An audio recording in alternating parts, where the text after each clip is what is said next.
Alerte Krakito, Carlos Alcaraz remonte un énorme Kecmanovic dans un thriller tétanisant. Est-il déjà prêt à détruire ce sport? Retour dans cette vidéo sur cette rencontre épique. Kyrgios de son côté qui passe à la caisse, ce sera 35 000 $ d'amende et ma charge musclée sur la Wikira. C'est le programme royal de votre nouveau digest de Miami et on attaque juste après ça.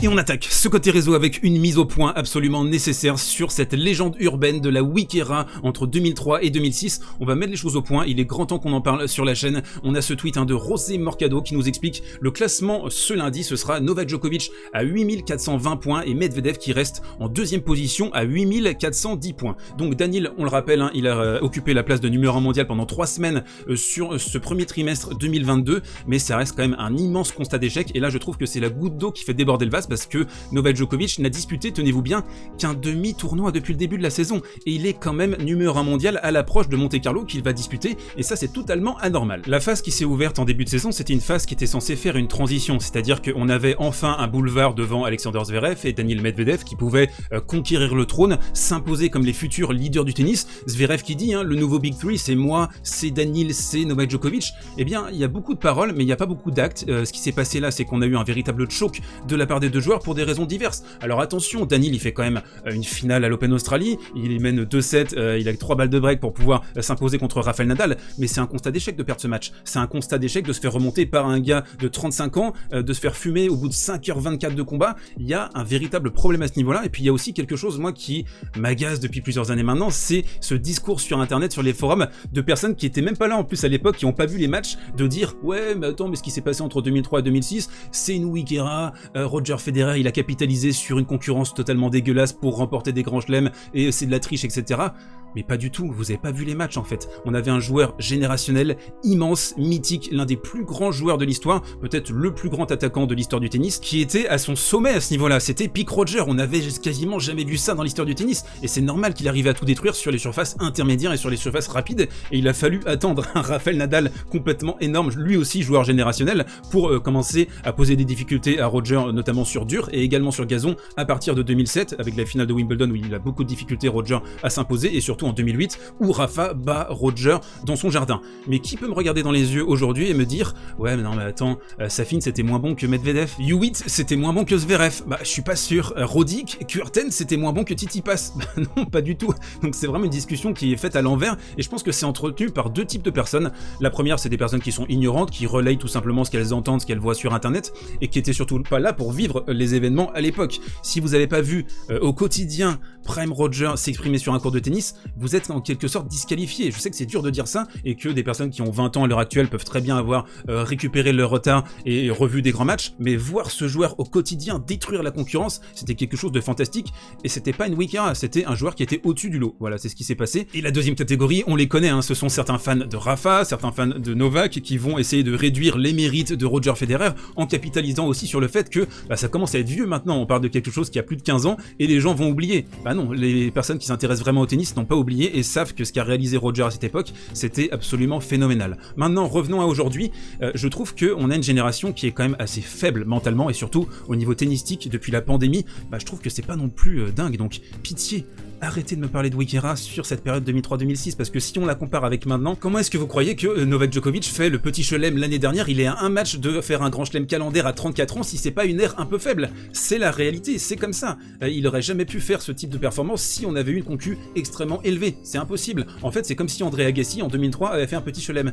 Pour moi, c'est la même chose en fait. C'est-à-dire qu'il a remporté l'Australian Open, et derrière, c'est comme si le mec avait remporté 2 grands chelems derrière. C'est impossible. À cette époque, on a Roger qui a pris son destin entre ses mains, on a Juan Carlos Ferrero, on a Andy Roddick, on a cette nouvelle génération qui a pris le pouvoir, et là, ce que je regrette, ce que je déplore actuellement, c'est que la génération actuelle, que j'aime, que j'apprécie, j'ai de la tendresse pour eux, je sais qu'il y a beaucoup de personnes qui apprécient ces joueurs également sur la chaîne, ils sont pas au niveau, ils sont pas prêts. On enchaîne, deuxième info dans ce côté réseau, Daniil Medvedev qui avait un grief contre les balles Dunlop, c'était les balles Penn il y a 2 semaines à Indian Wells, là ce sont les balles Dunlop, il a dit dans un match où on l'a senti très vite fatigué, ne conseillez jamais à personne d'acheter ces balles Dunlop, c'est de la MERDE, vous allez juste perdre votre argent.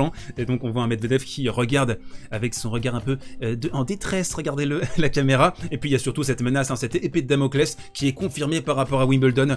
Daniil Medvedev sera banni de Wimbledon à moins qu'il ne signe des formulaires anti-Vlad Poutine, carrément. Nous souhaitons obtenir l'assurance de cela dans une déclaration écrite qu'ils ne reçoivent pas d'argent de Poutine, de Russie ou de Biélorussie. Ça commence à prendre de l'épaisseur, je trouve, tout ça, et il y a de grandes chances que les joueurs russes et biélorusses soient dans une difficulté pour jouer ce tournoi parce que vous pouvez pas contester le gouvernement russe, vous connaissez les sanctions que vous pouvez éventuellement encourir. On enchaîne, dernière info dans ce côté réseau avec l'amende reçue par Nick Kyrgios qu'on va commenter. Donc il a reçu une amende totale de 35 000 $ par l'ATP pour 4 infractions distinctes à Miami. On a eu obscénité audible, conduite antisportive et verbal abuse. Et puis on a le CV ici, la liste très très longue des méfaits commis par Kyrgios dans sa carrière. Un véritable casier judiciaire si je peux me permettre. Et on est à un total de 326 366 $ cumulés, ce qui est comme ça commence à représenter une petite somme. Vous pouvez vous acheter un bien immobilier d'une certaine capacité avec cette somme assez monumentale. Donc on remet les choses au point.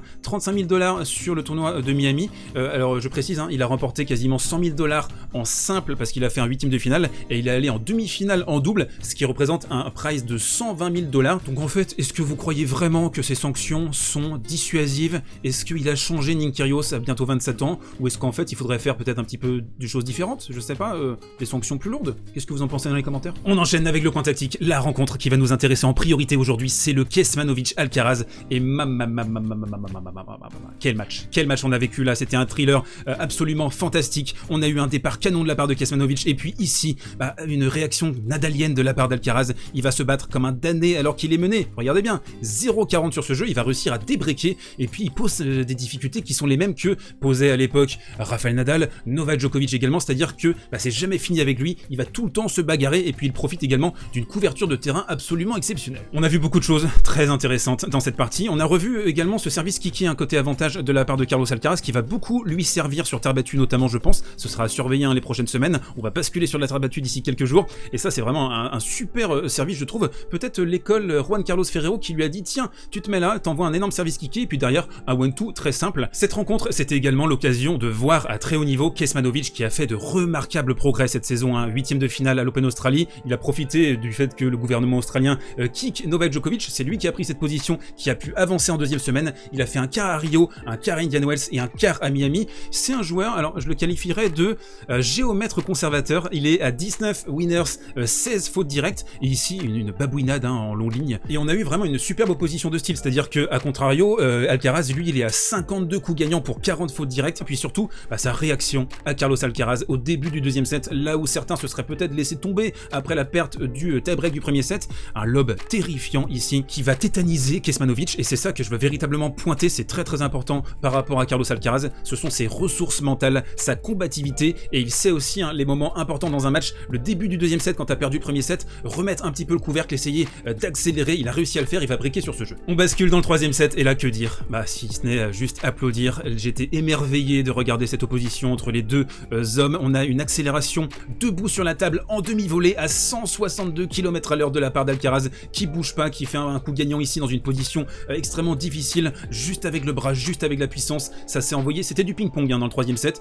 Kecmanovic qui a montré qu'il était capable de jouer à ces hauteurs. Je sais pas si beaucoup de joueurs auraient su résister au tennis du Serbe à ce moment-là. Allez, peut-être Rafa, peut-être Novak, peut-être Alcaraz, peut-être encore 2-3 autres joueurs, mais vraiment Carlitos là qui a montré qu'il était fait d'un métal différent. Et là où je me dis que Carlos Alcaraz est certainement un joueur générationnel, c'est quand tu vois débarquer un gars de 18 ans, banaliser l'exceptionnel. On est à 29 sur 34 à la volée. Ici, une demi-volée extrêmement difficile dans un point crucial. Il peut y avoir balle de match pour Kecmanovic. Il arrive à la mettre en toute détente, juste derrière le filet. Kecmanovic qui est trop loin évidemment pour pouvoir récupérer la balle. Et ça, vraiment, ça montre à quel point, dans les moments chauds, quand on est sur un thriller haletant, le mec garde son calme, arrive à trouver son focus et surtout à jouer son meilleur tennis dans les moments chauds. Et ça, vraiment, à 18 ans, c'est absolument sensationnel. On n'aurait pas pu terminer cette rencontre de très grande qualité sans un tie-break hypnotisant. On a eu cette course complètement folle de Carlos Alcaraz ici qui va déposer un revers dans la lucarne, remporter le match alors qu'il était mené 5-3 dans le tie-break. Et là, on peut se poser une question, c'est-à-dire qu'on a un joueur de 18 ans, Carlos Alcaraz, Kecmanovic, il a 3 ans de plus.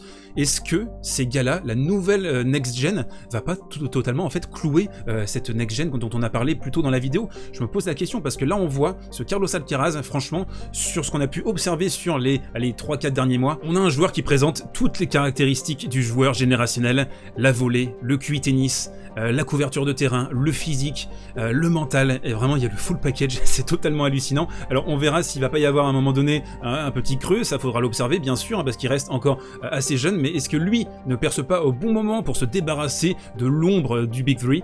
Ça vraiment je vous pose la question dans les commentaires. Je pense que vraiment là on est en train d'assister à la naissance d'un futur très grand. On termine avec la reco du jour, les demi-finales de Miami ce soir. On va commencer par Cerundolo, Casper Ruud à 19h, et puis le match qui va nous intéresser certainement demain, ce sera Hurkacz contre Carlos Alcaraz. Première opposition entre les deux hommes, Hurkacz qui a bénéficié, on va le dire, hein, d'un Medvedev très fatigué, fourbu, 3 sur 14 sur ses balles de break pour Hurkacz qui aurait dû terminer beaucoup plus tôt à mon sens cette rencontre, mais attention, hein, c'est le tenant du titre, il est très à l'aise sur ce terrain de Miami, et donc ce sera un test, hein, grandeur nature pour Carlitos. Il faut aller au bout désormais, il faut aller remporter ton premier Master 1000. Je précise également que la première vidéo premium a été livrée hier. Si vous ne l'avez pas reçue, veuillez me contacter immédiatement sur servicevoletpremium@gmail.com. On se retrouve demain pour un nouveau digest. D'ici là, portez-vous bien, prenez soin de vous. Je vous embrasse.